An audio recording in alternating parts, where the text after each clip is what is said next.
آچار سنہتا کا قانون کیا ہوتا ہے اور یہ الیکشن کے موقع پر ہی کیوں لاگو ہوتا ہے؟ یہ الیکشنی قانون ہے،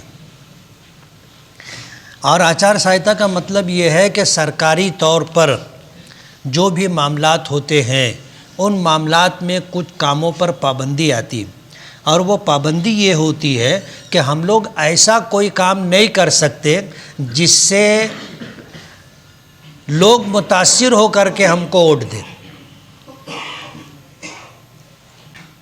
اس کا النگھن ہوتا ہے، اس کی خلاف ورزی ہوتی ہے۔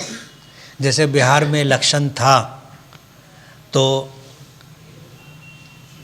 دلی حکومت نے، مرکزی حکومت نے بہار کی کروڑوں خواتین کو 10-10 ہزار روپیہ دیا قرض کے نام پر۔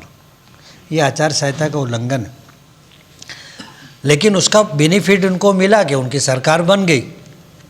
تو آچار سنہتا کا مطلب یہ ہے کہ ایسا کوئی کام جس سے آپ کو لابھ ملے، فائدہ ملے اور رقم سرکار کی استعمال ہو، غیر قانونی۔